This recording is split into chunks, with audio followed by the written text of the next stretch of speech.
Hello. आज के video में जो मेरा टॉपिक है वो कुछ हद तक आर्टिकल 21 से रिलेटेड है। कई बार आपने आर्टिकल 21 पढ़ा होगा, उसको अच्छे से समझा भी होगा, बट ये जो आर्टिकल 21 है जो जितना छोटा लगता है उतना छोटा है नहीं। इसका जो मीनिंग है, इसका जो इंटरप्रिटेशन है जो कॉन्स्टिट्यूशन में है या जुडिशियरी समय समय पर इसके इंटरप्रिटेशन को दी है, वो इसको बहुत वाइड बनाती है। अगर आर्टिकल 21 जो राइट टू फ्रीडम के अंडर एक आर्टिकल है, जो हमारा एक फंडामेंटल राइट्स है पार्ट 3 के अंदर, इसके वर्डिंग्स को अगर देखिए कि what is actually article 21, so this is no person shall be deprived of his life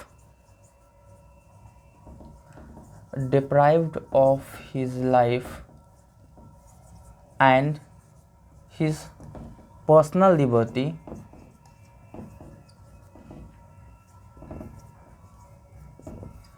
except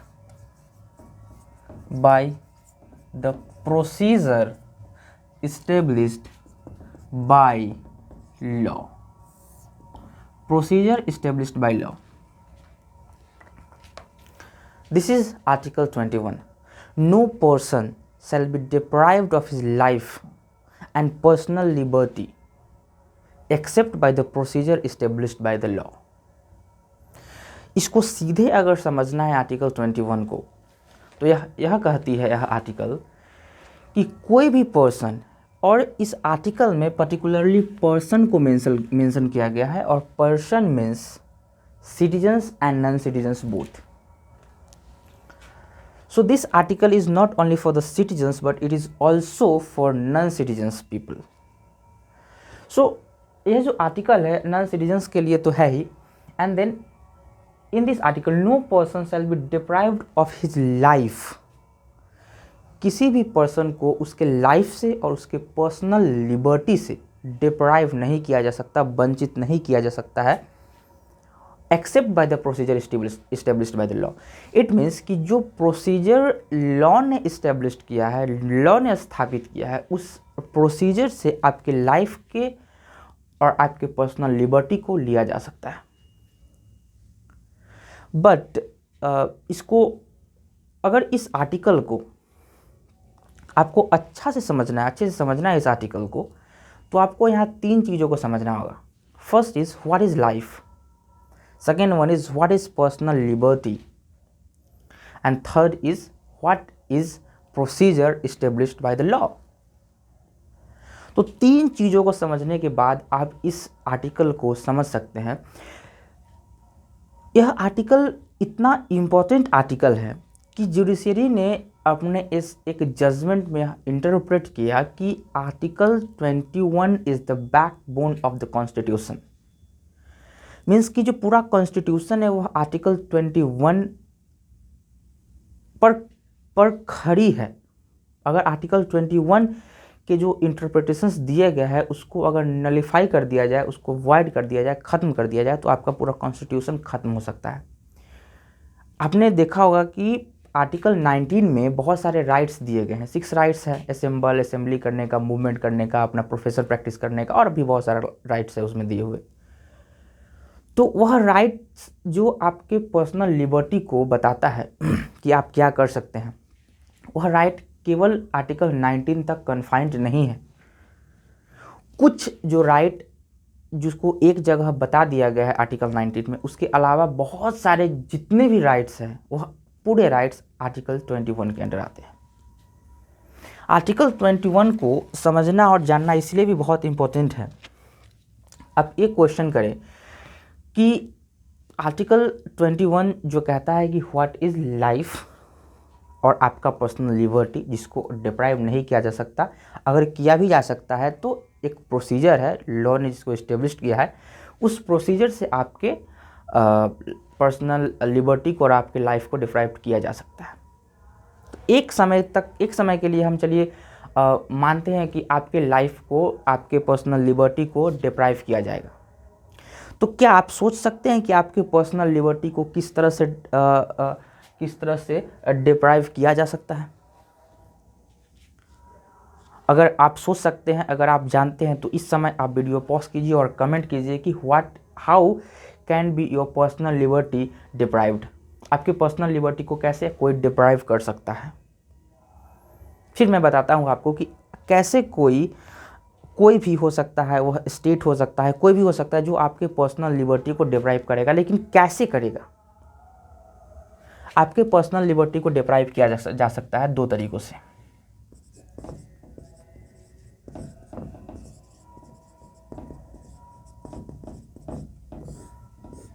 arrest करके और आपको कन्विक्ट करके। आप सोच सकते हैं कि अगर आपको अरेस्ट किया जाए तो आपके अरेस्ट से आपके पर्सनल लिबर्टी को कन्फाइन किया जा सकता है, उसको डिप्राइव किया जा सकता है। लेकिन यहाँ मैटर अरेस्ट बिल्कुल नहीं है। हाँ, आपको अरेस्ट किया जा सकता है और अरेस्ट मैटर है ही नहीं। आप कहो कि हाँ तुम मुझे अरेस्ट कर लो, बट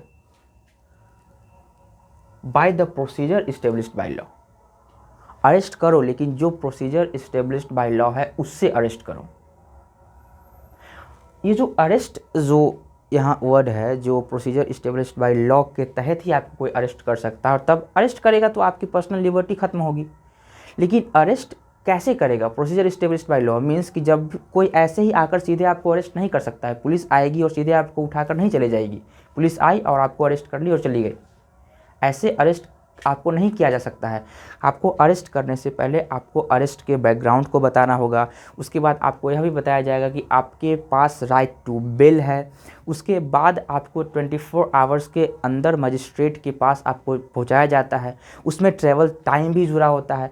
इन केस अगर मजिस्ट्रेट तक आप नहीं पहुंच सके तो जब भी तो या तो पुलिस आपको छोड़ देगी, नहीं तो जितनी जल्दी हो सके मजिस्ट्रेट के पास आपको पहुंचाया जाएगा। फिर मजिस्ट्रेट डिसाइड करते हैं कि आपको आगे रखा जाएगा, डिटेन किया जाएगा या नहीं। ये एक प्रोसीजर है जिसको फॉलो करना पड़ता है अरेस्ट करने के लिए। सीधे अगर आपको अरेस्ट किया गया तो वह अरेस्ट वैलिड नहीं होगा और वह अरेस्ट आपके राइट को वायोलेट करेगी। इसलिए आपको अरेस्ट किया जा सकता है जो कि प्रोसीजर इस्टेब्लिश्ड बाय लॉ हो। और यह जो अरेस्ट के लिए जो प्रोटेक्शन आपको कॉन्स्टिट्यूशन में दिया गया है वह आर्टिकल 22 में दिया गया है। आर्टिकल 22 में यह प्रोसीजर बताया गया है कि कैसे आपको अरेस्ट किया जा सकता है। उसमें 2 तरह के अरेस्ट होते हैं, एक प्रिवेंटिव डिटेंशन होता है, एक प्यूनिटिव डिटेंशन होता है। तो यह प्रिवेंटिव प्यूनिटिव डिटेंशन को हम पर्टिकुलरली आर्टिकल 22 में डिस्कस करेंगे। यहाँ मैटर है केवल अरेस्ट जिससे आपके पर्सनल लिबर्टी को कन्फाइन किया जा सकता है या डिप्राइव किया जाता है। यहाँ समझना है हमें पर्सनल लिबर्टी की, क्योंकि अरेस्ट से आपके पर्सनल लिबर्टी को क्षति पहुँचती है, ख़त्म होता है आपका पर्सनल लिबर्टी। तो अरेस्ट से आपको प्रोटेक्शन देता है आर्टिकल 22। लेकिन जो कन्विक्शन जो शब्द है जिससे भी आपके पर्सनल लिबर्टी को डिप्राइव किया जा सकता है, तो कन्विक्शन मीन्स होता है when you confess that you are guilty. Means कि सिंपली आप इसको समझ सकते हैं, you are guilty, you are guilty, या जज ने यह कहा कि आप दोष सिद्धि पाए गए हैं, यू आर गिल्टी, और जो आपको उसके बाद जो पनिशमेंट आपको मिलती है। तो कन्विक्शन यह जो वर्ड है वह आर्टिकल 20 में मेंशन है। आर्टिकल 20 कन्विक्शन से आपको प्रोटेक्ट करती है। मीन्स कि कोर्ट या जज आपको वही पनिशमेंट दे सकते हैं जो प्रोसीजर इस्टेब्लिश्ड बाय लॉ है, उससे ज़्यादा या कम आपको पनिश नहीं किया जा सकता है। अगर यह किया जाता है तो यह आपके आर्टिकल 20 का वायोलेशन है और आप डायरेक्टली सुप्रीम कोर्ट जा सकते हैं। लेकिन इसमें जो मैटर यहाँ यह है कि जो भी तरह से आपके पर्सनल लिबर्टी को डिप्राइव किया जा सकता है या अरेस्ट के द्वारा या कन्विक्शन के द्वारा, तो इन सब चीज़ों से जो आपके पर्सनल लिबर्टी को डिप्राइव किया गया है, यह तभी डिप्राइव किया जा सकता है लेकिन जब यह अरेस्ट और conviction procedure established by law हो। अगर ऐसे ही कोई आता है और आपको अरेस्ट करता है, पनिश करता है, तो वह प्रोसीजर इस्टेब्लिश्ड बाय लॉ नहीं है और वह उसका वैलिडेशन नहीं है। सो पर्सनल लिबर्टी को किस तरह से डिप्राइव किया जा सकता है, यह तो मैंने बताया। इसी में एक और जो नेक्स्ट वर्ड है, that is right to life, जिसको भी डिप्राइव किया जा सकता है। तो क्या है राइट टू लाइफ, इसको भी समझना ज़रूरी है। उसके बाद हम समझेंगे कि प्रोसीजर इस्टेब्लिश्ड बाय लॉ क्या है, क्या यह इतना इम्पोर्टेंट है, क्या यह सही ही होता है। प्रोसीजर इस्टेब्लिश्ड बाय लॉ का मीनिंग यह है कि उसके तहत या उसको फॉलो करते हुए आपके पर्सनल लिबर्टी को, लाइफ को ख़त्म किया जा सकता है, पर्सनल लिबर्टी को ख़त्म किया जा सकता है। जब मैं आगे के सेक्शंस में आऊँगा, जब आपको मैं बताऊँगा कि personal procedure established by law क्या है, क्योंकि यह जो प्रोसीजर है वह इंग्लैंड का लिया हुआ एक कॉन्सेप्ट है। इसमें बहुत कॉन्सेप्ट है जो, और हिस्ट्री भी इससे रिलेटेड है। इसको एक समय के बाद समझना ही बेहतर होगा। But procedure established by law में एक क्वेश्चन यह आ सकता है कि क्या यह एक ऐसा प्रोसेस हो सकता है कि वह आपके पर्सनल लिबर्टी को डिप्राइव करे। यह तो क्वेश्चन आप सोच सकते हैं कि सही है, ठीक है कि हमारे पर्सनल लिबर्टी को आप कन्फाइन करते हैं, डिप्राइव करते हैं और प्रोसीजर फॉलो करते हैं उसके अकॉर्डिंग। तो क्या वो प्रोसीजर जो लॉ है, जिस लॉ को फॉलो करके आपने हमारे पर्सनल लिबर्टी को डिप्राइव किया, क्या वह जो प्रोसीजर है वह जस्ट है? यह क्वेश्चन आप कर सकते हैं कि वह जस्ट है या नहीं, जस्ट नॉट, क्या सही है या नहीं है। ये जो प्रोसीजर एस्टेब्लिश्ड बाय लॉ है, इसको बाद में यू कैन से ख़त्म किया गया या इसको थोड़ा और अपडेट किया गया, इनेक्ट किया गया, जिसको कहते हैं ड्यू प्रोसेस ऑफ लॉ, जो due process of law American constitution में है। क्योंकि वहाँ ड्यू प्रोसेस ऑफ लॉ होने के कारण वहाँ के जुडिशियरी को थोड़ा सा ज़्यादा पावर मिल जाता है। तो वह यहाँ भी मिला जब ड्यू प्रोसेस ऑफ लॉ इसमें आया। अब प्रोसीजर इस्टेब्लिश्ड बाय लॉ क्या है, उसमें ड्यू प्रोसेस ऑफ लॉ कैसे आया, यह सब पूरा वीडियो आप पूरा देखेंगे शुरू से अंत तक तो आप समझ सकते हैं। Article 21 is not a narrow concept, is not a narrow article, right, it is a very wide interpretation of article. It is a very wide article, ये बहुत ही बड़ा आर्टिकल है। इसमें बहुत सारे राइट्स हैं और बहुत सारे कॉन्सेप्ट्स हैं जो आपको समझना है। Procedure established by law, right to life, यह सब कोई छोटे कॉन्सेप्ट्स नहीं है जिसको आप सीधे एक शब्द में समझ सकते हैं। इसके बाद इसमें एक और कॉन्सेप्ट आता है कि अगर राइट टू लाइफ है, जिसको डिप्राइव किया जा सकता है केवल और केवल प्रोसीजर इस्टेब्लिश्ड बाय लॉ से, तो क्या राइट टू डाई भी है आपके पास? यह भी एक प्रश्न है कि क्या आपके पास राइट टू डाई है? क्या आपके पास अगर जीने का अधिकार है तो क्या आपके पास मरने का भी अधिकार है? तो यह क्वेश्चन भी हमारे पास है। इन सारे पूरे प्रश्नों को हम मद्देनज़र रखते हुए, इन सारे प्रश्नों को, इन सारे यू कैन से ब्रांचेज को देखकर इस पूरे वीडियो को मैं बनाने की और इसमें डिस्कस करने की कोशिश करूँगा कि राइट टू लाइफ की क्या और इसके राइट टू लाइफ क्या हो सकता है, राइट टू लाइफ क्या है, पर्सनल लिबर्टी क्या होता है और इसके कितने एक्सटेंट है पर्सनल लिबर्टी के, फिर प्रोसीजर इस्टेब्लिश्ड बाय लॉ क्या होता है, उसके बाद राइट टू डाई है या नहीं है राइट टू लाइफ के अंदर। इन सारे चीज़ को समझना इतना आसान नहीं है, तो हम पहले राइट टू लाइफ को नहीं लेकर पर्सनल लिबर्टी को लेते हैं कि पर्सनल लिबर्टी क्या है। आर्टिकल 21 में जो पर्सनल लिबर्टी है जिसको स्टेट या पुलिस डिप्राइव कर सकती है प्रोसीजर इस्टेब्लिश्ड बाय लॉ के अकॉर्डिंग, और जिसको अरेस्ट और कन्विक्शन के द्वारा डिप्राइव किया जा सकता है।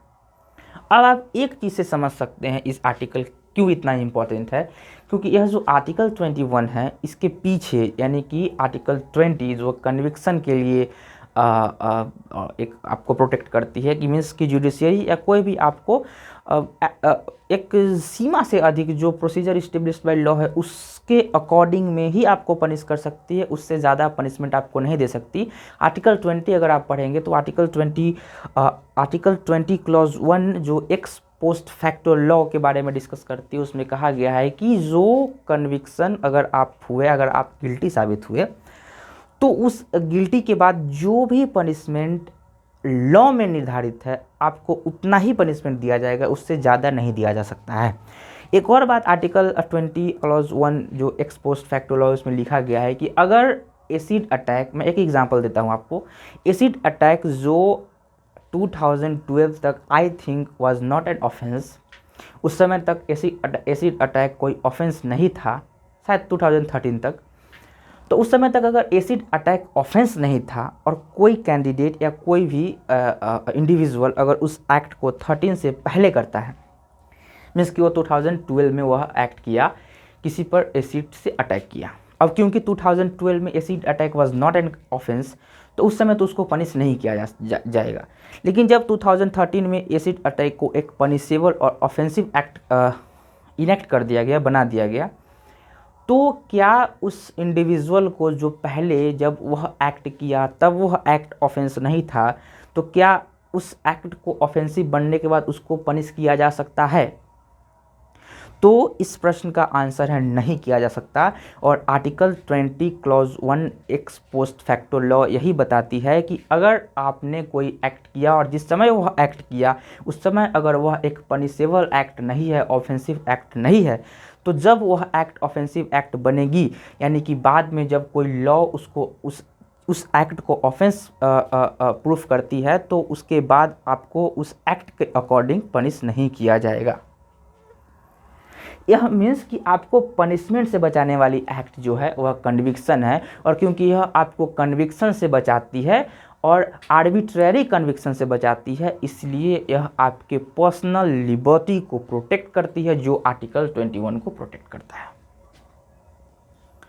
तो आप देख सकते हैं कि आर्टिकल 21 को प्रोटेक्ट करने के लिए उससे पहले भी एक आर्टिकल ऑलरेडी दिया हुआ है, और क्योंकि आपके पर्सनल लिबर्टी को अरेस्ट करके भी उसको डिप्राइव किया जा सकता है, इसलिए प्यूनिटिव और प्रिवेंटिव डिटेंशन के लिए आपको आर्टिकल 21 प्रोटेक्ट करता है, जिससे आपके पर्सनल लिबर्टी को क्षति पहुंच सकती है, आपके अरेस्ट से आपको क्षति पहुंच सकती है, उसके लिए भी आपको एक प्रोटेक्शन दिया गया है आर्टिकल 22 में। तो वह आर्टिकल 21 जिसके आगे भी प्रोटेक्शन है, पीछे भी प्रोटेक्शन है, दो बॉडीगार्ड जिसके लिए, तो आप इस चीज़ से अंदाज़ा लगा सकते हैं कि आर्टिकल 21 कितना इम्पोर्टेंट आर्टिकल होगा। अब हम आर्टिकल 21 के एक portion procedure established by law personal liberty को समझते हैं। अब तो आप समझ चुके हैं कि पर्सनल लिबर्टी क्या होता है, एक अंदाज़ा आपको लग चुका होगा कि आपके लिबर्टी को, आपकी आज़ादी को आपसे छीनना, अरेस्ट करने यानी कि आपके मूवमेंट की आज़ादी को छीन लेना, आपके और भी जो बाकी जो भी आप करते होंगे, जो भी दिनचर्या में आपके काम करते होंगे, सारे लिबर्टी को आपसे छीन लेना, तो यह आपके पर्सनल लिबर्टी को आपसे छीनना है, और इसे आपको इस तरह से छीना जा सकता है। तो यह जो पर्सनल लिबर्टी है, इसको किस तरह से जुडिशियरी और कॉन्स्टिट्यूशन इंटरप्रेट करती है, तो जुडिशियरी इसको 3 जजमेंट में 3 केस में इंटरप्रेट किया है। उस इंटरप्रिटेशंस को हम देखते हैं तो हम अच्छे से समझ सकते हैं, होली समझ सकते हैं कि आर्टिकल 21 में पर्सनल लिबर्टी क्या है। So let's move to article personal liberty.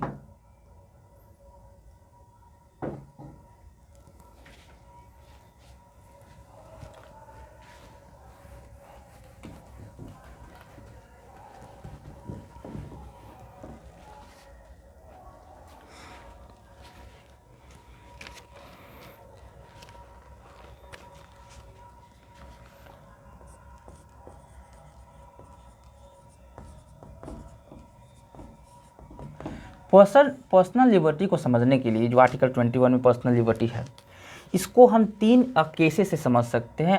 उसके लिए जो फर्स्ट केस है वह केस है AK गोपालन versus state of Madras 1950। A.K. गोपालन वर्सेस स्टेट ऑफ मद्रास 1950 का केस। A.K. गोपालन वर्सेस स्टेट ऑफ मद्रास 1950 का केस। इस केस को अगर आप समझते हैं तो आप पर्सनल लिबर्टी को समझेंगे, लेकिन यह जो केस था, यह पर्सनल लिबर्टी को एक नैरो इंटरप्रिटेशन देती है, एक वाइड इंटरप्रिटेशन नहीं देती है यह जजमेंट।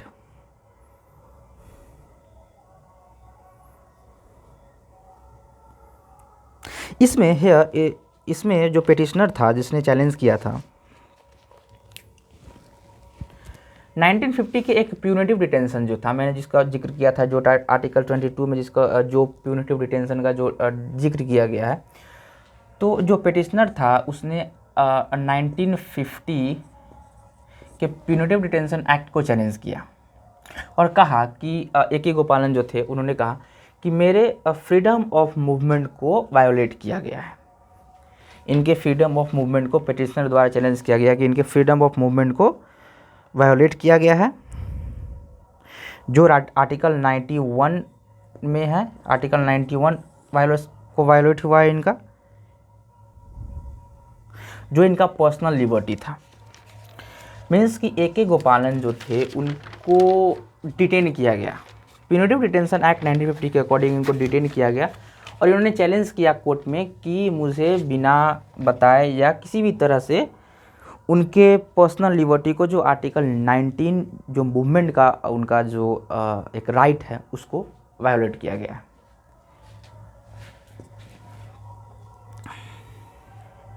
और जिसके कारण, क्योंकि उनका पर्सनल लिबर्टी वायोलेट हुआ, इसलिए उनका आर्टिकल 21 भी वायोलेट हुआ। तो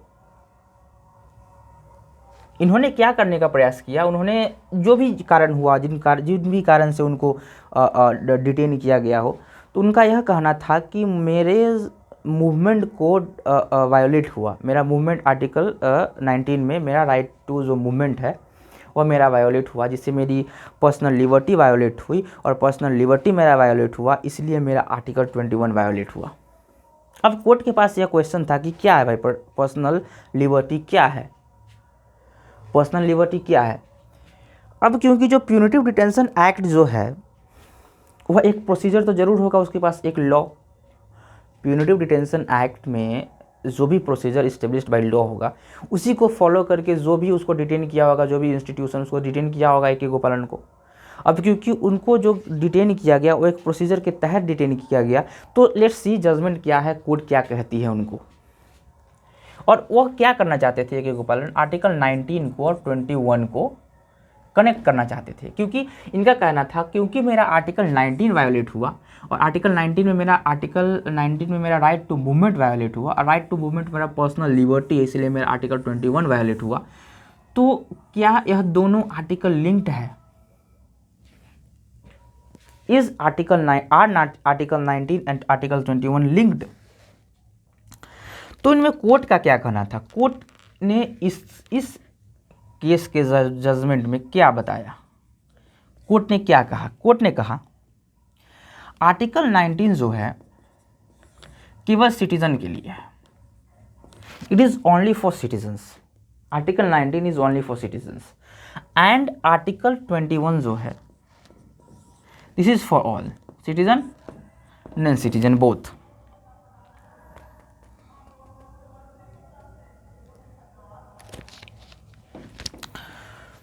तो उन्होंने, कोर्ट ने अपने जजमेंट में आर्टिकल 19 को समझाया कि आर्टिकल 19 जो है,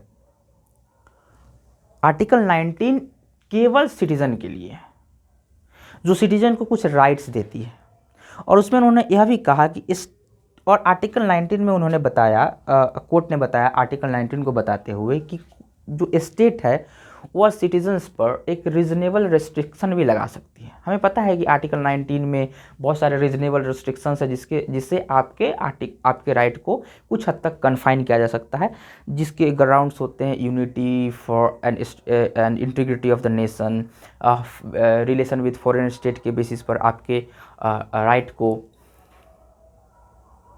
आपके राइट को कुछ हद तक डिप्राइव किया जा सकता है, कन्फाइन किया जा सकता है।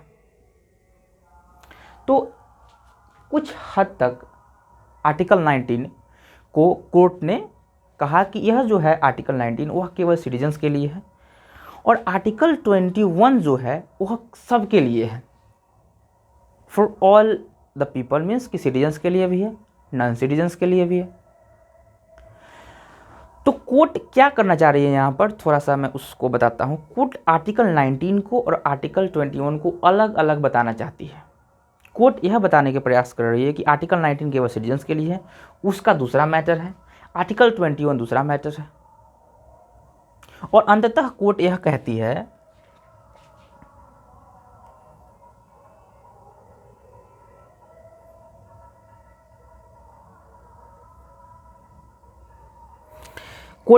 है कि पर्सनल लिबर्टी जो होता है, जो आर्टिकल 21 में दिया हुआ है, उसका मतलब होता है liberty relating to your physical restraint.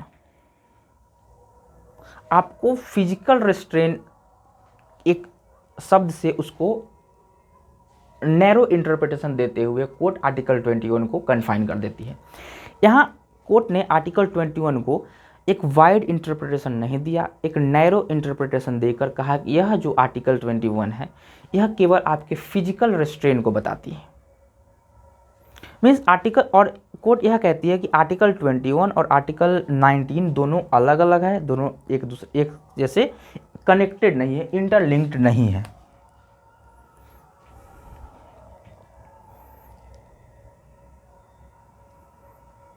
और आर्टिकल 21 और आर्टिकल 19 दोनों के अलग अलग एंगल है। और एक ही गोपालन जो आर्टिकल 19 के वायोलेशन से उसको पर्सनल लिबर्टी से कनेक्ट करके आर्टिकल 21 के पर्सनल लिबर्टी के वायोलेशन को बताना चाहते थे, उसको कोर्ट ने रिजेक्ट कर दिया। और इस केस से यह पता चला कि आर्टिकल 21 जो पर्सनल लिबर्टी है उसमें यह बताया गया कि it is only your physical restraint और it is not connected with article 19। तो इस केस से कुछ ये जो आपका पर्सनल लिबर्टी है यह कुछ सही समझ नहीं आया लोगों को कि फिजिकल पर्सनल लिबर्टी क्या है, क्योंकि नेक्स्ट केस उसको समझा भी गया तो उसको केवल अपने तक सीमित कर दिया गया कि वह आपके फिजिकल रेस्ट्रेन, आपके फिजिकल लिबर्टी को बताती है, और अगर कोई भी प्रोसीजर को फॉलो करते हुए आपके पर्सनल लिबर्टी को लिया जाता है तो कोर्ट उस चीज़ को नहीं टच कर सकती। कोर्ट उस चीज़ को कोर्ट के पास वह राइट नहीं है कि वह अगर कोई लॉ को फॉलो करते हुए आपके पर्सनल लिबर्टी को डिप्राइव किया गया है तो कोर्ट उसमें इंटरफेयर नहीं करेगी। मीन्स कि इसमें जो मूवमेंट वायोलेशन हुआ उनका, और उन्होंने उस मूवमेंट वायोलेशन को आर्टिकल 21 से लिंक्ड करते हुए जो बताया, उसमें कोर्ट ने रिजेक्ट किया कि हम आर्टिकल 21 में यही समझते हैं कि आर्टिकल 21 जो आर्टिकल है जो कहती है कि no person shall be deprived of his life and personal liberty except by procedure established by law, और अगर कोई प्रोसीजर को फॉलो करके अगर आपके पर्सनल लिबर्टी को डिप्राइव करता है तो कोर्ट उसमें इंटरफेयर नहीं करेगी, और वह ए.के. गोपालन में साबित हुआ। ए.के. गोपालन में जजमेंट इनके फेवर में नहीं था। अब एक और नेक्स्ट केस था Kharak Singh versus state of UP.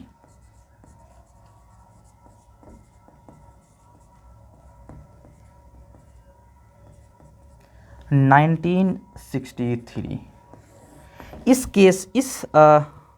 Case में जो खड़क सिंह थे उनको एक्यूज किया गया डकैती के चार्ज पे, लेकिन छोड़ दिया गया क्योंकि एक प्रॉपर एविडेंस नहीं था। लेकिन पुलिस ने क्या किया, उन पर नज़र रखना चालू कर दिया। सर्विलेंस सिस्टम एक था उनके पास, उससे उन पर नज़र रखना चालू किया। अब रात में भी उन पर देख रेख होता था, उनके जो भी तरह से एक सर्विलेंस सिस्टम जो काम करती है किसी भी पुलिस की, विजिट करना, होम विजिट करना, उनके जो भी मूवमेंट है उन पर नज़र रखना, हर एंगल से सर्विलेंस पे थे खड़क सिंह। तो उन्होंने चैलेंज किया कि हम मेरे पर्सनल लिबर्टी को वायोलेट कर रहा है पुलिस, और पुलिस का जो ये सर्विलेंस एक्ट है, जो भी एक्ट होगा, शायद यूपी पुलिस के चैप्टर 20 में जो पुलिस रेगुलेशन जो एक्ट है उसमें सर्विलेंस के से रिलेटेड जो कुछ उनके पुलिस में लिखा हुआ है, उनके एक्ट में, वह मेरे पर्सनल लिबर्टी को वायोलेट कर रहा है, क्योंकि पुलिस जो है मेरे पर्सनल लिबर्टी को मेरे हर एक डेली वर्क में इंटरफेयर कर रही है। तो कोर्ट के पास फिर से यह क्वेश्चन गया कि यहाँ कैसे पर्सनल लिबर्टी आपका वायोलेट हुआ। तो इसमें एक जस्टिस थे, भगवती जस्टिस भगवती, बहुत ही एक कहते हैं ना जिनको जाना माना जस्टिस माना जाता है।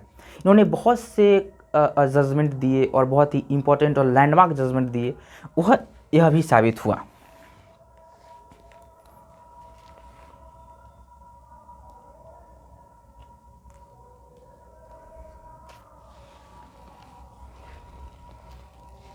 तो इसमें क्या हुआ, कोर्ट का वर्डिंग देखिए, इसमें कोर्ट ने क्या सीधे सीधे कहा about personal liberty. The wording of the court here is the expression personal liberty is article 21 is a term including within itself all the varieties of right which go to make up the personal liberties of man other than these given in article 19(1). Means कि इसको लिखना संभव नहीं है। इसमें court ने यहाँ यह बताया कि जो भी राइट या लिबर्टीज़ आर्टिकल 19 में मेंशन है, मीन्स असेंबल करने का, एसोसिएशन बनाने का, मूवमेंट करने का, आपके अलग आपके प्रोफेशन का, या जो एक है ना उस जिसमें आप कहीं भी मूवमेंट करके आप अपने में डोमिसाइल और you can say home create कर सकते हैं। तो बहुत सारे तरह के जो मूवमेंट राइट आर्टिकल 19 में है। इसके अलावा जो भी तरह के राइट्स बचे हुए हैं वह आर्टिकल 21 में है। इसमें जो कोर्ट का जो वर्डिंग्स था, court says the expression personal liberty in article 21 is a term including within itself all the varieties of right which go to make up the personal liberty of man other than these given in article 91। Article 91 के अलावा भी बहुत सारे ऐसे varieties of rights हैं जो article 19 को एक साथ आने के बाद उसको बनाती है। AK Gopalan Kharak Singh versus state of UP में जब उनके सर्विलेंस में उनको रखा गया, उनके बहुत सारे उनको इंटरफेयर किया गया उनके डेली वर्क में एक्सेट्रा, तो उन्होंने जब पिटीशन चैलेंज किया कोर्ट में, तो कोर्ट ने पर्सनल लिबर्टी के इस इंटरप्रिटेशन को थोड़ा वाइड किया, क्योंकि जो लास्ट केस था उसमें यह बताया गया कि आर्टिकल 19 अलग है और आर्टिकल 21 अलग है। लेकिन यहाँ क्या किया गया, उन दोनों को कहा गया कि आर्टिकल 19 में तो कुछ स्पेसिफिक राइट्स दिए गए हैं पर्सनल लिबर्टी के लिए, बट जो बचे हुए हैं वह आर्टिकल 21 में है, क्योंकि आर्टिकल 19 कुछ पर्टिकुलर जो लिबर्टी है उससे डील करती है, कुछ पर्टिकुलर लिबर्टी जो पर्सनल लिबर्टी है उससे डील करती है, but article 21 takes in and comprise the residue. But article 21 जो भी बचे हुए हैं जो भी राइट्स है उसको एक साथ लेती है और फिर आर्टिकल 21 बनाती है। और जो राइट टू पर्सनल लिबर्टी है उसमें यह भी आता है कि right to be free from encroachments in the private life. जिस तरह से पुलिस खड़क सिंह के प्राइवेट लाइफ में इंक्रोचमेंट कर रही थी, इंटरफेयर कर रही थी, वह भी एक तरह का राइट, एक तरह का पर्सनल लिबर्टी का वायोलेशन है, और वह आपका एक राइट है लिबर्टी का। तो यहाँ जो क्या हुआ कि यहाँ इस जजमेंट में कोर्ट ने पर्सनल लिबर्टी को थोड़ा सा वाइड इंटरप्रिटेशन दिया।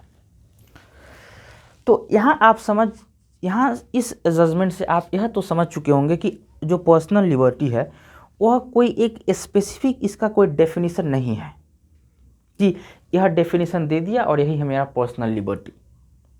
क्योंकि पिछले जो जजमेंट थे AK गोपालन में, इसमें आर्टिकल 19 को बेस बनाकर चैलेंज किया गया। यहाँ उनके सर्विलेंस और प्राइवेट लाइफ में इंक्रोचमेंट के बेसिस पर चैलेंज किया गया और दोनों तरह से वहाँ पर्सनल लिबर्टी का वायोलेशन था। इनके जजमेंट को ओवररूल किया गया Kharak Singh versus state of UP 1963 के केस में। इसके बाद एक और केस हुआ जो बहुत ही इम्पोर्टेंट केस था। कई बार आप अगर इस चीज़ से संबंधित है तो सुने होंगे इस केस को, मेनका गांधी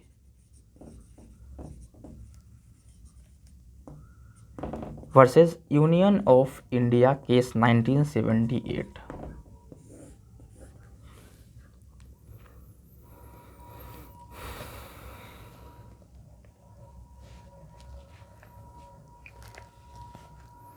इसमें मेनका गांधी जो है अब्रोड जा रही थी। मेनका गांधी अब्रोड जा रही थी और उनके पासपोर्ट को उनसे ले लिया जाता है।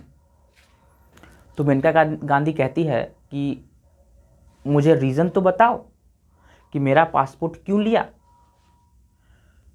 और जो सेंट्रल जो गवर्नमेंट जो उनका पासपोर्ट लेती है, उनका पासपोर्ट लेने वाली जो अथॉरिटी थी वह थी सेंट्रल गवर्नमेंट उनके पासपोर्ट को लेती है under section 10(3)(c) of passport act 1967। तो उनको ग्राउंड नहीं बताया जाता है कि उनका पासपोर्ट क्यों लिया गया।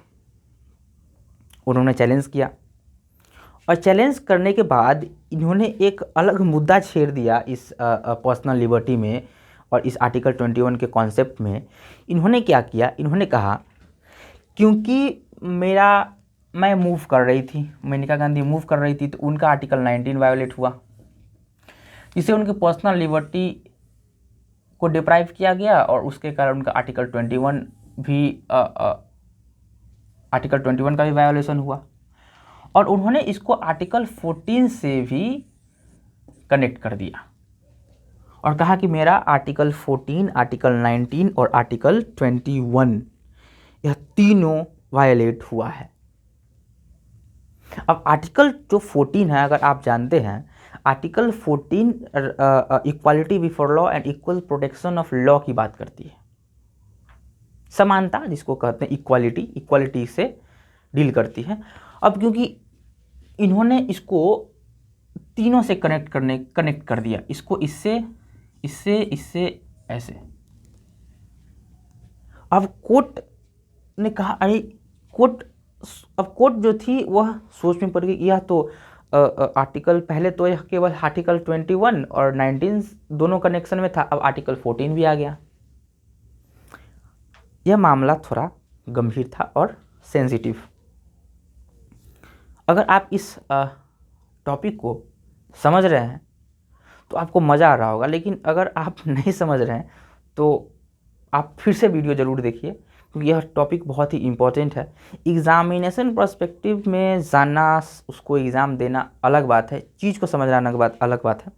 इस कॉन्सेप्ट को समझने का प्रयास कीजिए, बहुत ही इम्पोर्टेंट चीज़ है, आपको जीवन में भी बहुत महत्व दे सकती है चीज़। इसको समझना ही बहुत अनिवार्य है। यह बहुत ही बेहतरीन कॉन्सेप्ट है, एक दर्शन टाइप का चीज़ है यह। अगर आप अच्छे टीचर से पढ़े होंगे तो लाइफ, आपकी पर्सनल लिबर्टी क्या है, तो पॉलिटिकली इसको किस तरह से कोर्ट या जो कॉन्स्टिट्यूशन इसको किस तरह से इंटरप्रेट करती है, उसको हम यहाँ देखने का प्रयास कर रहे हैं। तो इसमें क्या किया गया कि आर्टिकल जो मेनका गांधी थी, उन्होंने आर्टिकल 14, 19 और 21 को कनेक्ट किया, कहा कि मेरा तीनों वायोलेट हुआ है। इसमें जस्टिस भगवती ने इसमें जजमेंट यह दिया और उन्होंने ऑब्जर्व किया और उनका जो वर्डिंग था इसके लिए आर्टिकल 21 के इस केस के जजमेंट में जो उनका वर्डिंग था, उन्होंने कहा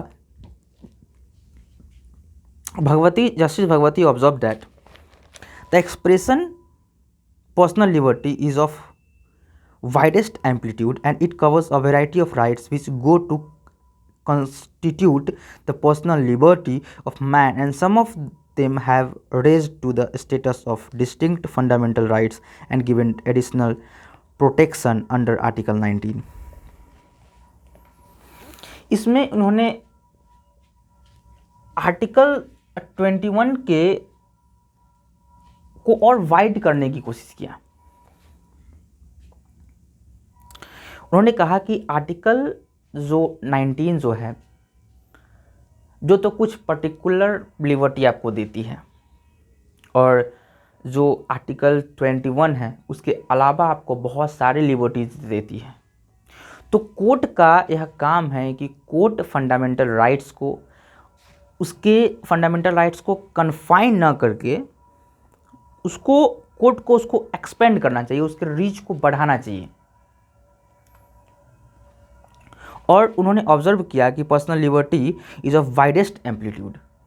पर्सनल लिबर्टी कोई छोटा चीज़ नहीं है, एक बहुत ही बड़ा चीज़ है, और it covers a variety of rights. It is not only confined with your surveillance, जिससे खड़ग सिंह को जिससे खड़ग सिंह के प्राइवेट लाइफ में इंटरफेयर किया गया, या जिस किसी के मूवमेंट पर क्या बोलते हैं कन्फाइंड लगाया गया। यह केवल किसी कुछ पर्टिकुलर राइट और कुछ सर्टेन राइट्स तक लिमिटेड नहीं है। It has a variety of rights. जब आर्टिकल, मैं जब इस वीडियो को ख़त्म करूँगा, या आप अगर पढ़े होंगे किताबों में, तो आपने देखा होगा कि आर्टिकल 21 में एक राइट नहीं है, बहुत सारे राइट्स हैं, और उसी राइट से एक पर्टिकुलर राइट निकला है article 21A, that is right to education. क्योंकि आर्टिकल 21 में जो राइट्स दिए गए वह इतने इम्पोर्टेंट राइट्स है, क्योंकि हमारी इकोनॉमी इतनी मजबूत स्ट्रांग नहीं है, इसलिए वह केवल अभी right to education as a personal liberty के तौर पर दे रही है। क्योंकि पर्सनल लिबर्टी मीन्स होता है, या राइट टू लाइफ मतलब होता है कि एक डिग्निफाइड लाइफ जीना, जो मैं अभी राइट टू लाइफ के अंदर आपको बताऊंगा कि राइट टू लाइफ क्या होता है। और क्योंकि राइट टू लाइफ का मतलब होता है right to education, right to shelter, और भी बहुत सारे राइट्स होते हैं। और क्योंकि हमारा इकोनॉमी अभी उतना स्ट्रांग नहीं है, इसलिए हम केवल राइट टू एजुकेशन फ्री में प्रोवाइड करते हैं। अगर हमारा इकोनॉमी मजबूत हो जाए और बहुत मजबूत हो जाए, तो शायद हमारी कंट्री आपको बहुत सारे तरह के अलग अलग तरह के राइट्स दे सकती है। आपको हेल्थ फ्री दे सकती है, आपको शेल्टर फ्री दे सकती है, क्योंकि ये सब इम्पॉर्टेंट है एक डिग्निफाइड लाइफ के लिए। क्योंकि राइट टू लाइफ का मतलब होता है right to live with human dignity, जो राइट टू लाइफ में मैं बताऊंगा। तो यहाँ क्या किया उन्होंने, जस्टिस भगवती ने, कि उन्होंने कहा कि कोर्ट का जो काम है या जुडिशरी का जो काम है, जुडिशरी क्योंकि कॉन्स्टिट्यूशन का इंटरप्रेटर है, उस कॉन्स्टिट्यूशन को इंटरप्रेट करती है, तो उसको किसी फंडामेंटल राइट्स को कन्फाइन नहीं करना चाहिए, उनको इसके रीच को बढ़ाना चाहिए, एक्सपेंड करना चाहिए। और कोर्ट ने यहाँ यह भी कहा कि जैसा कि AK गोपालन केस में it was said that article 19 and 21 are not connected, but in Maneka Gandhi judgment court held that article 14, 19 and 21 are interlinked. इसमें जस्टिस भगवती ने कहा कि जैसा कि AK गोपालन केस में कहा गया कि article 21 and 19 are not interlinked, but here it held that article 21, 19 and 14 are interlinked. तो और इसमें आर्टिकल 121 में और इस जजमेंट में कहा गया कि हमें और कोर्ट को फंडामेंटल राइट्स के रीच को एक्सपेंड करना चाहिए, उसको कन्फाइन नहीं करना चाहिए। और यहाँ आर्टिकल 21, 14, 19 और 21 को इंटरलिंक्ड बताया गया। इट मीन्स कि अब जो कोई भी स्टेट या कोई भी इंस्टीट्यूशन अगर आपके पर्सनल लिबर्टी को वायोलेट करती है या किसी भी तरह का लॉ बनाती है, तो उसको आर्टिकल 14, 90 और 21 तीनों को पास कराना होगा, और किसी भी तरह से आपकी पर्सनल लिबर्टी को लिया नहीं जा सकता है। अगर कहीं भी आपके पर्सनल लिबर्टी का वायोलेशन हुआ, या वो 14 में हो, 19 में हो, 21 में हो, तो आपके पर्सनल लिबर्टी का वायोलेशन माना जाएगा। और इस जजमेंट से आर्टिकल 21 और जो पर्सनल लिबर्टी था उसको बहुत वाइड बना दिया गया, क्योंकि AK गोपालन केस में इसका एक नैरो इंटरप्रिटेशन देकर इसको कन्फाइन किया गया। यहाँ जजमेंट सही नहीं था और यहाँ पर्सनल लिबर्टी को आर्टिकल 1914 से इंटरलिंक करके इसके वाइड को और एक्सपेंड किया गया, इसके रीच को और एक्सपेंड किया गया। अब अगर आपके पर्सनल लिबर्टी का वायोलेशन है या वह 14 में हुआ है या 19 में हुआ है, तो वह आपके आर्टिकल 21 में तो वायोलेशन होगा ही पर्सनल लिबर्टी का।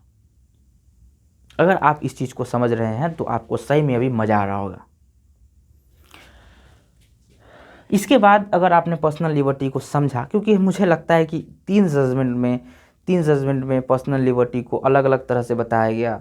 यहाँ मूवमेंट उनका 19 आर्टिकल वायोलेट हुआ था और जिसकी वजह से उन्होंने पर्सनल लिबर्टी का वायोलेशन बताया, जो उनका जजमेंट उनके फेवर में नहीं था। खड़ग सिंह ने बोला कि मेरे प्राइवेट लाइफ में इंक्रोचमेंट किया जा रहा है सर्विलेंस के थ्रू, और जो है डोमिसिलियरी जो विजिट होती है, नाइट में विजिट होना, उनके मूवमेंट पर यू कैन से नज़र रखना, हर एंगल से उनको इंटरफेयर किया जा रहा था उनके प्राइवेट लाइफ में। तो उन्होंने कहा कि मेरी पर्सनल लिबर्टी का वायोलेशन है और उनका जजमेंट उनके फेवर में था, क्योंकि वहाँ पर्सनल लिबर्टी का वायोलेशन था। और सेम इसी तरह आर्टिकल यहाँ भी कहा गया मेनका गांधी के केस में कि हाँ, मेनका गांधी का जो उन्होंने कहा कि आर्टिकल 14, 19 और 21 उनका वायोलेट हुआ, तो आर्टिकल 21 में राइट टू मूव अब्रोड भी आता है, और क्योंकि वह उनसे डिप्राइव किया गया तो उनका पर्सनल लिबर्टी वायोलेट हुआ।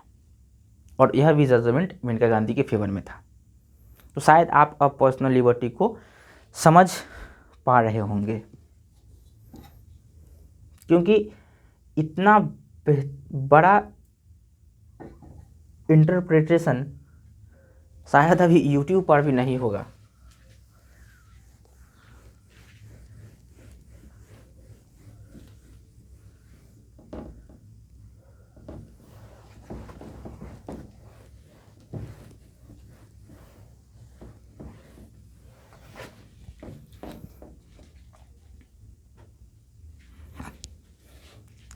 अब राइट टू लाइफ की तरफ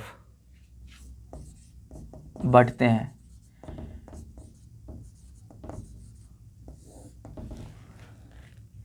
बीच में मैंने थोड़ा सा अपने ट्रैक को राइट टू लाइफ की तरफ ले गया और आपको बताया था कि right to life means not only mere animal existence, but right to life means right to live with human dignity. जो आर्टिकल 21 है मीन्स कि no person shall be deprived of his life and personal liberty except by the procedure established by law. इसमें जो first thing जो हमें समझना था वह था पर्सन। जो पर्सन केवल सिटीजन नहीं था, वह नॉन सिटीजन भी था। उसके बाद हमें समझना था कि no person shall be deprived of his life, तो उसके लाइफ से उसको डिप्राइव नहीं किया जा सकता है। मीन्स कि वह यह है कि क्या है लाइफ। इस आर्टिकल में या आर्टिकल 21 में राइट टू लाइफ को कैसे इंटरप्रेट किया गया है, क्या कहता है आर्टिकल 21 में राइट, या जो जुडिशरी की बहुत सारी जजमेंट्स थी उसमें राइट टू लाइफ को कैसे बताया गया है। तो right to life and his personal liberty, जो मैंने अभी आपको बता दिया पर्सनल लिबर्टी क्या है। अब ये मूव करते हैं राइट टू लाइफ की तरफ कि राइट टू लाइफ क्या होता है। तो राइट टू लाइफ को अगर आपको समझना है तो आपको यूएस का एक जजमेंट, केस का जजमेंट जरूर समझना चाहिए। वह था मुन्नो वर्सेस इलिनॉइस 1877 यूएस। यह एक केस था जिसमें राइट टू लाइफ को क्या बताया गया। मैं इसको लिखता हूं, life means something mayor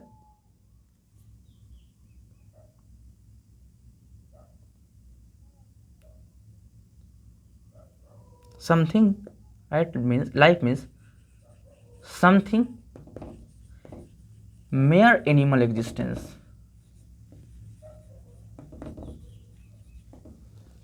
and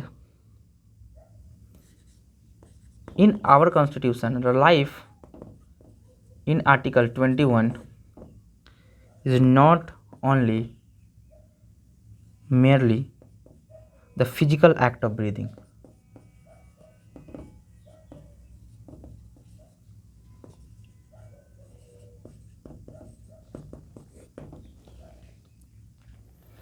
तो Munn versus Illinois 1877 US judgment में यह लाइन था, life means not mere animal existence. Life का मतलब यह नहीं है कि जानवर की तरह जियो। लाइफ जो ह्यूमन का है वो एक ह्यूमन की तरह होना चाहिए। और life in article 21 is not merely the physical act of breathing. केवल एनिमल की तरह सांस लेना ही लाइफ नहीं है। अगर आप इसको थोड़ा सा मीन्स कि इसको थोड़ा सा अगर आप हटकर सोचेंगे, जीवन जो केवल जानवरों का जीवन नहीं है और जानवरों की तरह केवल सांस लेना जीवन नहीं है, तो क्या आपको यह एक दर्शन नहीं लग रहा है? इट इज अ फिलॉसफी, और everything has a philosophy. So again यह तो यूएस का जजमेंट था, और इस जो जजमेंट जो था life means something mayor animal existence, इसको अगेन हमारे यहाँ कई सारे जजमेंट में इसको देखा गया। हमारे यहाँ 1981 में, इंडिया में 1981 में एक केस हुआ जो था Francis Coralie Mullin versus the administrator and union territory of Delhi 1981। यह जो इंडिया का केस था, इसमें भी जो जजमेंट हुआ उसमें कहा गया कि life is not mere animal existence, कि लाइफ केवल एनिमल एग्जिस्टेंस नहीं है, and it is more than physical survival. केवल भौतिक जीवन की तरह, एनिमल की तरह जी लेना जीवन नहीं है। It includes right to live with human dignity. एक सम्मानजनक जीवन ही आर्टिकल 21 के राइट टू लाइफ, आर्टिकल 21 के लाइफ को इंटरप्रेट करती है, जिसमें एक प्रॉपर शेल्टर हो, एक प्रॉपर एनवायरनमेंट हो, उसके पास प्रॉपर न्यूट्रिशन हो, फूड हो, होम हो। इन सब चीज़ों का कॉम्बिनेशन मिलता है, तब जाकर के एक डिग्निफाइड लाइफ होती है। और अगर 2-3 जजमेंट्स और देखा जाए तो उसमें जुडिशरी ने और अच्छे से इंटरप्रेट किया कि राइट जो आर्टिकल 21 है उसमें लाइफ क्या है। तो केवल इतना समझना कि right to live with human dignity is not sufficient. तो 1-2 केस से हम समझने का प्रयास करते हैं कि हमारे इंडियन जुडिशरी ने आर्टिकल 21 में लाइफ को किस तरह से इंटरप्रेट किया है। एक केस था बंधु Mukti Morcha versus union of India 1984। बंधु Mukti Morcha versus union of India 1984। यह जो केस था,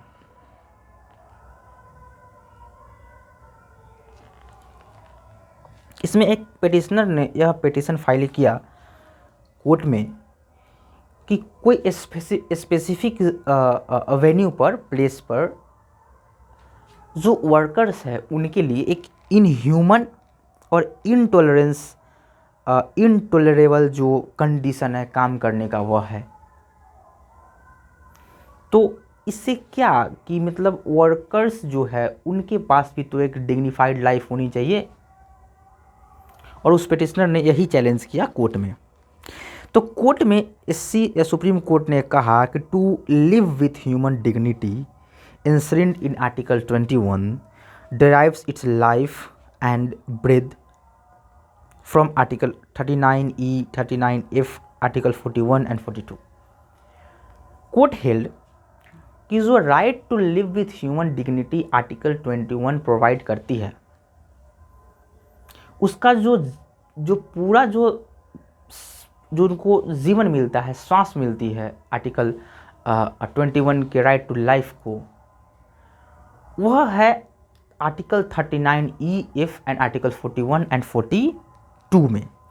क्योंकि इन सब आर्टिकल में यह कहा गया है कि protection of health and strength of workers, protection of child against abuse, just and human condition of works, means कि आप बच्चों से काम नहीं करवा सकते, एक प्रॉपर कंडीशन होनी चाहिए काम करने की,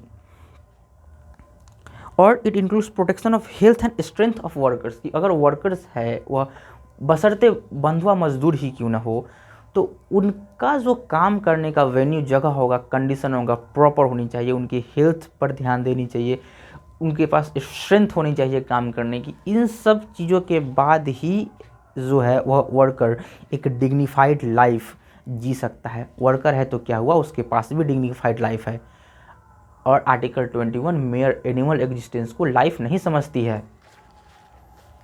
तो आर्टिकल जो 21 में जो राइट टू लाइफ है और लाइफ है जो डिप्राइव किया जा सकता है प्रोसीजर एस्टेब्लिश्ड बाय लॉ में, तो कोई भी किसी भी तरह का लाइफ न जी ले, इसलिए यह जो जजमेंट था उसमें बताया गया कि अगर कोई वर्कर्स भी है और जहाँ वह काम करती है वह कंडीशन काम करने के लायक नहीं है, तो right to live with human dignity नहीं है। Court says article 21 is highly activistic magnitude वाला आर्टिकल है। हाईली एक्टिविस्टिक मैग्नीट्यूड मीन्स कि पूरा जो बैकबोन ऑफ द कॉन्स्टिट्यूशन है वह आर्टिकल 21 है। और इस केस से Bandhua Mukti Morcha versus union of India 1984 में यह पूरा बता दिया गया कि right to live with human dignity means हर एक को right to live with human dignity, अवसरते हुआ आप बच्चों से आप काम नहीं करवा सकते, एक प्रॉपर कंडीशन होनी चाहिए काम कराने की, हेल्दी कंडीशन होनी चाहिए, हेल्थ अच्छा होना चाहिए, तब वह एक ह्यूमन और डिग्निफाइड लाइफ होगा।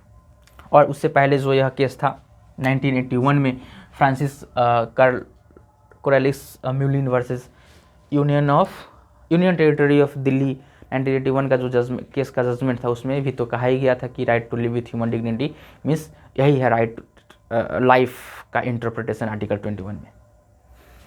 इन सब जजमेंट से आप समझ सकते हैं कि राइट टू लाइफ या जो आर्टिकल 21 में जो लाइफ है उसका क्या मतलब है और क्या इंटरप्रिटेशन है। अब एक क्वेश्चन जो मैंने शुरू में आपको बताया था कि क्या राइट टू लाइफ के अंदर राइट टू डाई आती है, क्या राइट टू लाइफ के अंदर राइट टू डाई आती है? अगर आप एक सिविल सर्वेंट बनना चाहते हैं या आप एक कॉमन मैन हैं और बस समझने के लिए इस वीडियो को देख रहे हैं, दो कारण हो सकता है आपके पास। या तो आप जनरल अवेयरनेस के लिए देख रहे हैं वीडियो, समझने के लिए, सीखने के लिए, जानने के लिए, या आप एक सिविल सर्वेंट होंगे, या आप पॉलिटिकल साइंस के स्टूडेंट होंगे जिनको रुचि होगी इन सब तरह के विषयों पर समझना, पढ़ना और बात करना। तो अगर आप इसके बारे में जानते हैं तो आप तो जानते ही हैं, अगर नहीं जानते हैं और अगर आप एक सिविल सर्वेंट बनना चाहते हैं तो क्या आप सोच सकते हैं कि राइट टू लाइफ अगर है, right to live with human dignity है, तो क्या right to die with human dignity हो सकता है? क्या आप अपने जीवन को ले सकते हैं? मैं चाहता हूं कि आप इस प्रश्न पर कमेंट करें और मुझे बताएं। मैं नेक्स्ट वीडियो में आपके पास राइट टू डाई है या नहीं है, और अगर आपके पास राइट टू डाई आया है तो कैसे वह हमारे कॉन्स्टिट्यूशन में आया, किस तरह से जुडिशरी ने इस कॉन्सेप्ट को इंटरप्रेट किया अलग अलग जजमेंट्स में। क्योंकि मैं जब बात करूँगा तो बहुत सारे तथ्यों को, जो तथ्य है ऑलरेडी फैक्ट्स है, उस फैक्ट्स के साथ अपनी बात को रखूँगा, जो मैंने आज रखा और आपको बताया कि पर्सनल लिबर्टी क्या होता है और लाइफ क्या होती है, और फॉरेन में भी और यूएस में भी किस तरह से लाइफ को इंटरप्रेट किया गया। तो life is not a mere animal existence, it is means कि living with human dignity is life. तो मैंने अलग अलग कॉन्सेप्ट्स को, एक बेहतरीन तथ्य को, और उसके साथ मैंने बताने का प्रयास किया आपको कि क्या है राइट टू, क्या है आपका पर्सनल लिबर्टी और लाइफ अंडर आर्टिकल 21। अब आपको यह समझना है इस पूरे कॉन्सेप्ट और टॉपिक में कि क्या आपके पास राइट टू डाई है या नहीं है, पहला। दूसरा कि जो प्रोसीजर इस्टेब्लिश्ड बाय लॉ है जिससे आपके राइट टू लाइफ और पर्सनल लिबर्टी को डिप्राइव किया जाएगा, क्या वह जस्ट है, और अगर नहीं है तो कैसे वह जस्ट हुआ और क्या जस्ट हो सकता है, इस पर हम अगली वीडियो में चर्चा करेंगे। तब तक अगर आपने इस पूरे वीडियो को देखा है तो आप ज़रूर कमेंट करके बताएं मुझे कि राइट टू डाई क्या हो सकता है। सोचिए। तब तक के लिए धन्यवाद।